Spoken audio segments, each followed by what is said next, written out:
Hello everyone, welcome back to my channel. Today I am going to give you a rundown on what I plan to use in 2024 in terms of planners, notebooks, anything else, right? So let me start with the things that you have seen in my wrap up for 2023. These two books will still remain constant. This is a kids Q&A book for 3 years, and this is a Q&A book for 5 years. So this is something that I use. This is something that my son uses. So this two books will remain constant no matter what. If you want to know more details in this, please refer to my 2023 wrap-up video. It will give you how I actually fill in, what do I do, and all of that for these two books. I absolutely love them, and they will definitely continue. So will this travel journal from Tall Elephant. I have possibly filled in 15-20 pages or 30 pages at max in this. So I definitely have a year full of travel in this. I will definitely take this to my next year, and I'm hoping 2024 I should be able to finish this book in 2024. So this is essentially going to be my travel journal. Will I buy another travel journal if this finishes? I'm not sure, but till the time this journal is actually useful, so this will be used in 2024 as well. Next up, we have my reading journal. Now what happened is, somewhere down the line, I forgot that I had a reading journal. Let me just put this away, because I don't know, to be very honest. I don't know. And I have read at least, if not more, 50 books in 2023. And I have not even made one entry in 2023 to this. I think I started this journal in 2021 and I used it, I think, till 2022. But in 2023, I think I've read very less non-fiction books, and that is the reason. But I somewhere down the line thought that I've completely forgotten that I have this book. So this will stay on my nightstand whenever I'm reading book. If I want to make notes, or after the book is over, if I want to go ahead and write my thoughts on that book, even if it is one page, one line, whatever, I will definitely use this book. And hopefully in the first few months of 2024, I should be able to finish this, right? There's just barely any pages left. So I should be able to finish this. That's the aim. And since this will live on the side of my bed, I'm hoping that it will be faster than I anticipate. Next up, I just have two planners. If you've seen my 2023 roundup, you know that none of the structured planners are currently working for me. I'm not saying they're bad, they're not working for me. So I'm back to very little structure in my planners, and I have just chosen two, and surprise surprise, both are from Neorah. One is their daily 2024 planner. Now you have seen the unboxing of this. If not, please go to my a couple of videos back, or 3 videos back. You will see the unboxing of this. It is a very simple planner. It has monthlies, then it has weeklies, and then it has dailies. This is B6 size, so this, if as compared to my hand, this is exactly the size of my hand. This is not too big, not too small, and since it has 1 day per page, I think I'm going to enjoy this much more than I would enjoy the A4 that I was using last year. It is very convenient, it is very small, and I know that there would be less pressure. One thing that I extensively do, and let me bring out my Good Life planner, and that is the reason I used this planner mostly, is to track my periods, to track the kind of food that I've eaten, my monthly, weekly checklist of sorts, or my monthly, weekly things to do of sorts, and things like that, so which is repetitive tasks and things like that. So I will miss in this that there will be no trackers. What my intention is, that instead what I can do is use these expense pages and these trackers that are there, and stick my own custom trackers, which I have done here as well. If you see, I have actually put in custom trackers here. So something on that same lines I will put in here. There is a here at a glance, definitely here I may use this for something as well. So my intention is to keep up with my trackers because I'm a very motivated person by a tracker, to be very honest, and I love trackers. So I would like to incorporate this in some way, shape or form, very similar to what I've done last year. So I will definitely do a setup, so stay tuned for that. So that is my journal essentially, and this will be my personal journal, yearly or monthly. What I do in with the calendar pages, it's very interesting. I write one line a day. Essentially, it is as simple as lazy Monday or things like that. I'm just reading out here, spa Sunday and things like that. So very simple things that I have generally used here. So very similar to this, I'm going to use this as well. One thing that I don't have an idea yet is how will I use the weekly system.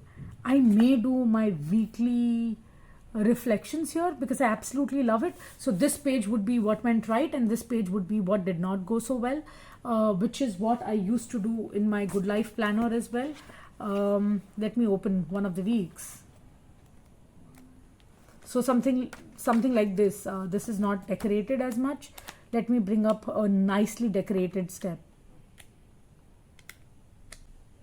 Yeah, see, this is so nicely decorated. I really love this decorations, but unfortunately this did not work for me. So this would be the things that work for me. Here I've put in, for some reason, grateful for, and here I've written what I'm hoping next week. So again, I try to, oh yeah, see, this is what it worked for me, this portion. This what did not work for me.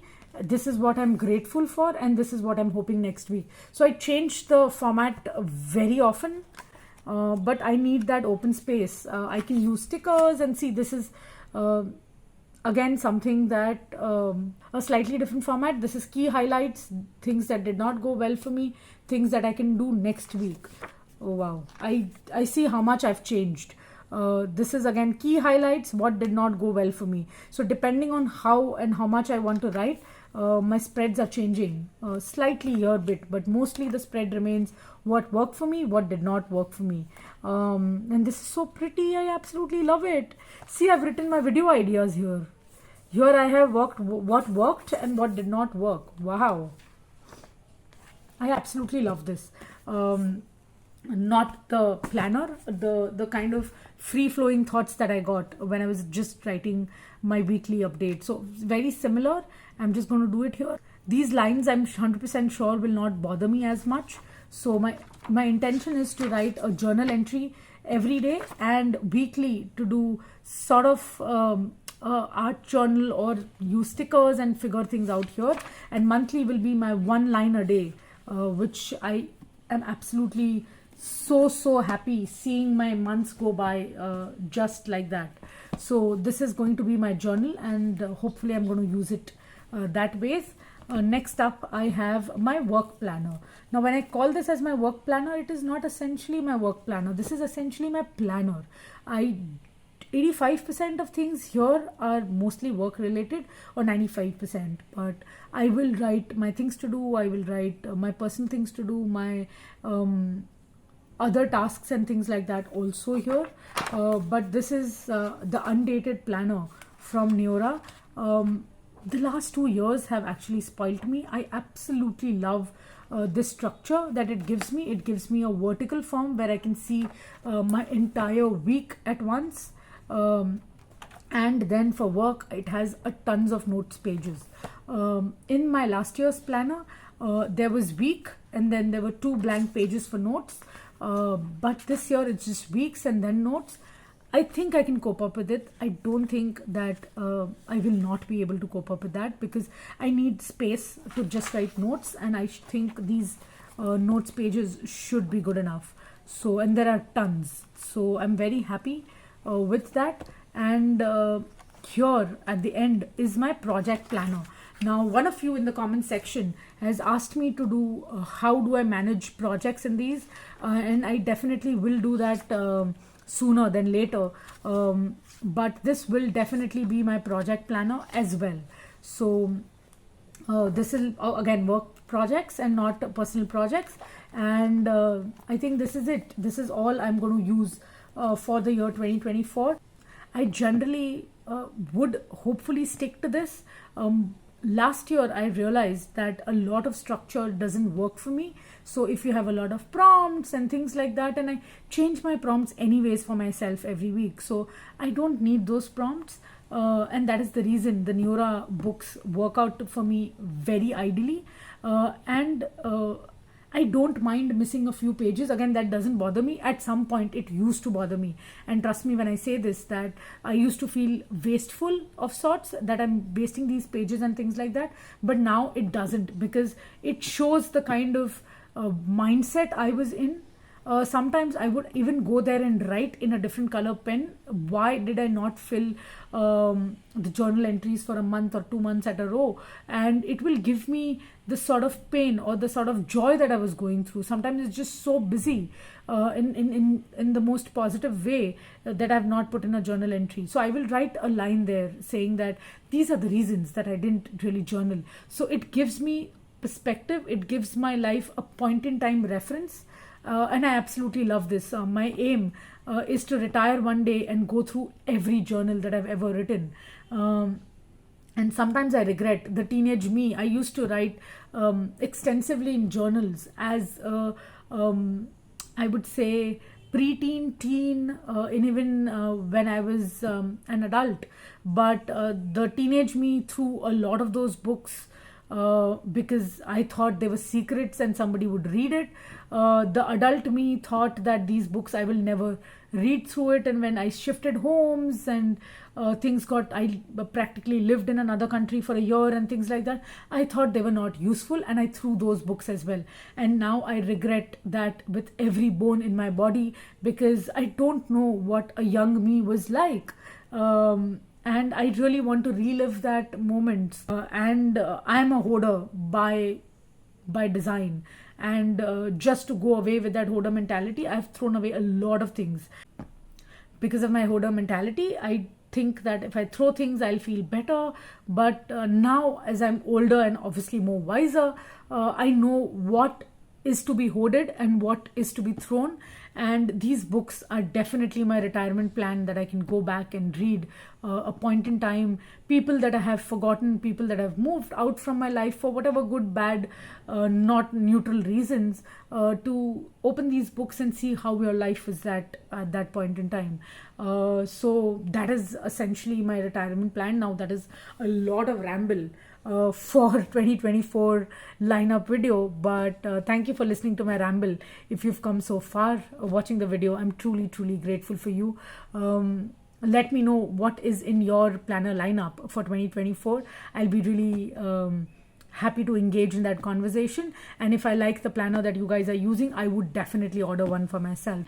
One other planner that I am on the fence of buying is a content planner.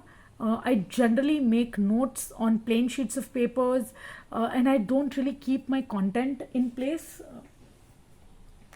I did at some point with this calendar here. I think for some months I did. Yeah. So I did keep up some kind of rhythm in my content planning with my ink bucket planner, where I did use these sticky notes and would shift around these notes depending on what I want to do, and this worked really well. But after I think a point, I just started filming whatever felt good on the day. So I'm not sure whether I want to continue that with that, but these sticky notes system worked. And in my project planner video, I'm going to show you how this worked for me, and I think it will be very interesting. So stay tuned for that video. And I think that is it. I have rambled a lot. Thank you for listening to me, and have a nice day. Bye now.